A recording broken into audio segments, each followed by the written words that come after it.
बिस्मिल्लाहिर्रहमानिर्रहीम। अस्सलाम वालेकुम वीवर्स, मैं हूं नूर, आपके अपने चैनल चटखारा फ्यूजन्स बाय नूर से।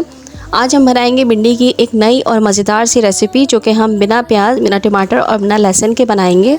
तो आइए फिर वीडियो को स्टार्ट कर लेते हैं। भिंडी की रेसिपी बनाने के लिए सबसे पहले हमें चाहिए होगी भिंडी। भिंडी लेते वक्त ये कोशिश करिएगा कि भिंडी कच्ची हो। इस तरह से देखें आप तोड़ें तो वो इजीली टूट जानी चाहिए। इतनी कच्ची भिंडी होनी चाहिए, क्योंकि कच्ची भिंडी का जायका बहुत अच्छा होता है। जबकि अगर सख्त भिंडी होगी तो वो एकदम लकड़ी की तरह हो जाएगी और उसका टेस्ट भी अच्छा नहीं आएगा। सबसे पहले हम भिंडी को काट लेंगे। भिंडी को काटना कैसे है, भिंडी का टॉप और बॉटम हम काट देंगे और उसको बीच से इस तरह से चीरा लगाने के बाद हम चेक कर लेंगे कि भिंडी अंदर से ख़राब तो नहीं है। अगर भिंडी अंदर से काली है तो इसका मतलब है भिंडी ख़राब है। आप इस तरह से चेक करके इसको 1.5 इंच के पीसेस में काट लीजिएगा। इसी तरह से मैं तमाम भिंडी को काट लूँगी। ये देखिए तमाम भिंडियों को मैंने काट लिया है। भिंडी अगर बड़े साइज़ की हैं तो आप उनको 1.5 इंच के या 1-1 इंच के टुकड़ों में काट लीजिएगा, और अगर आपके पास छोटी भिंडी है तो उसको ऐसे ही साबुत रखिएगा।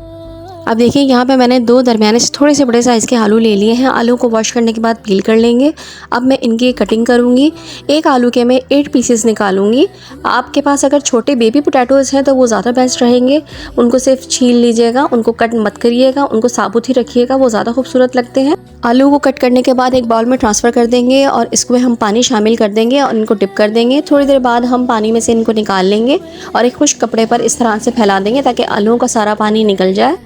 और आलूओं को इस तरह से पोंछ के तमाम पानी खुश्क कर देंगे ताकि आलूओं में ज़रा सा भी पानी या नमी बाकी ना रहे। इस तरह से आप टैप कर करके आलूओं को साफ़ कर लीजिए और इनका पानी खुश्क कर दीजिए। अब आ जाते हैं हम नेक्स्ट प्रोसेस की तरफ। यहाँ पे मैंने एक फ्राइंग पैन ले लिया है और इस फ्राइंग पैन में तकरीबन हाफ कप के करीब मूंगफली शामिल कर दूँगी। मूंगफली को हम 1 से 2 मिनट के लिए इसी तरह से ड्राई रोस्ट करेंगे। और अब इसमें शामिल कर देंगे 1 टेबलस्पून के करीब साबुत धनिया और हाफ़ टेबल स्पून के करीब सौंफ। इन दोनों चीज़ों को भी हम मूंगफली के साथ ड्राई रोस्ट कर लेंगे।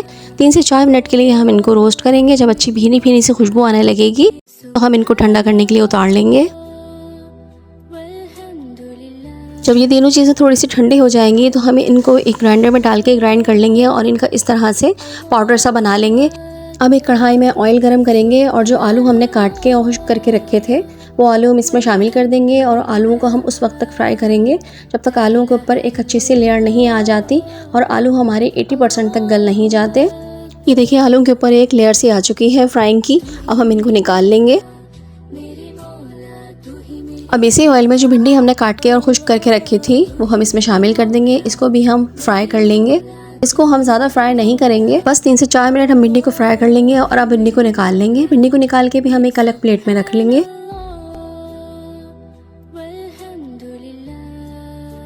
अब एक बाउल में 100 ग्राम के करीब हम दही ले लेंगे। दही को पहले हम अच्छी तरीके से फेंट लेंगे। दही की तमाम लुम्स ख़त्म करने के बाद उसी कप से मैं नाप के पानी इसमें शामिल कर दूंगी। अब हम इस पानी को मिक्स कर लेंगे।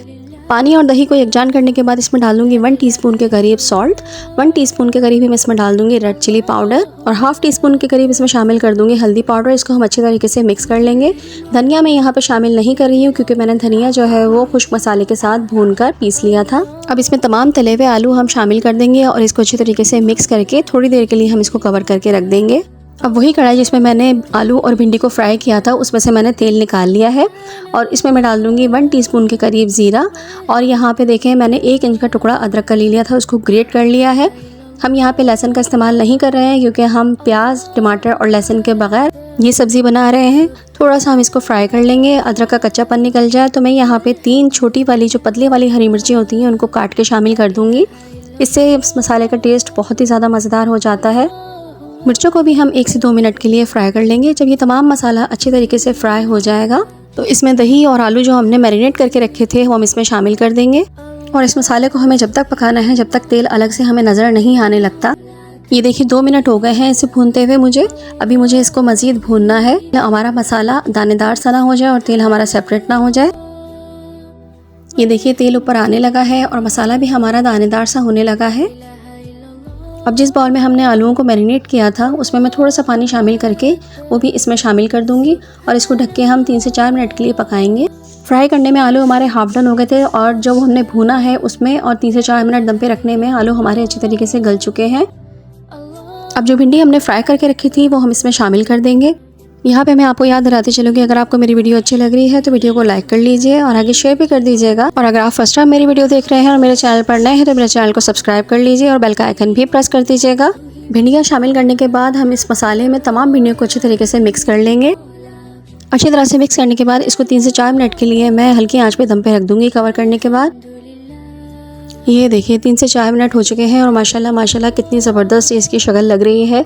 देखने में ही बहुत ज़्यादा टेम्पटिंग और बहुत ज़्यादा मज़ेदार लग रहा है, लेकिन ये अभी तैयार नहीं हुई है। इसमें अभी काफ़ी सारी चीज़ें डलनी बाकी हैं। अब इसको हम मिक्स कर लेंगे।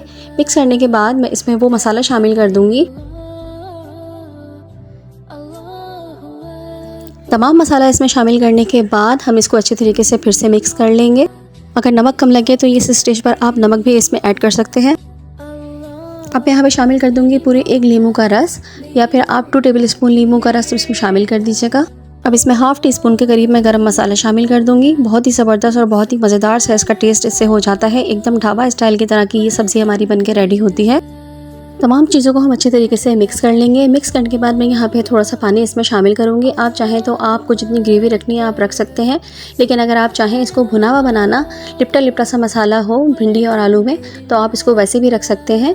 यहाँ पे मैंने थोड़ा सा पानी शामिल कर दिया है क्योंकि मैं यहाँ पे जा रही हूँ इसको दम पे रखने। यहाँ पे मैं 5 मिनट के लिए सिर्फ इसको दम पे रखूँगी हल्की आँच पर। फ्रेंड्स 5 मिनट हो चुके हैं। देखिए माशाल्लाह माशाल्लाह अल्हम्दुलिल्लाह हमारे नए स्टाइल की भिंडी मसाला बनके बिल्कुल रेडी हो चुकी है। इसका टेस्ट इतना मुनफरिद और यूनिक होता है कि एक मरतबा आप बनाएंगे घर वालों को लाजमी आपकी ये डिश ज़रूर पसंद आएगी। ये देखिए फ्रेंड, लग रही है ना बहुत मज़ेदार सी हमारी सब्ज़ी। इस तरह से सब्ज़ी बनाएंगे तो घर वाले बहुत शौक़ से खाएंगे। वैसे तो भिंडी हर घर में ही शौक़ से खाई जाती है, लेकिन मुख्तलिफ़ तरीके से भिंडी बनाएं तो ज़्यादा मज़ा आता है। आपको मेरे चैनल पर भिंडी की मुख्तलिफ़ रेसिपीज़ मिल जाएंगी। अब लास्ट में हम इसमें शामिल कर देंगे थोड़ा सा हरा धनिया, ऊपर से स्प्रिंकल कर देंगे और ये ज़्यादा मज़ेदार और टेम्पटिंग से लग रही है। बहुत ही यम्मी, बहुत ही डिलीशियस। अगर आपको मेरी रेसिपी पसंद आई है तो रेसिपी को लाइक कर दीजिए और मेरे चैनल पर नया है तो सब्सक्राइब कर लीजिए। बेल का आइकन भी प्रेस कर दीजिएगा। इंशाअल्लाह ताला अच्छी और यूनिक सी रेसिपीज़ हमेशा आपके लिए लाती रहूँगी। तो नूर को अपनी दुआ में ज़रूर याद रखिएगा। अल्लाह ताला आप सबके रिस्क में भी बरकत अता फरमाए। आमीन सुम्मा आमीन। तो चलिए फिर इजाज़त दीजिए। अल्लाह हाफ़िज़। अल्लाह निगहबान।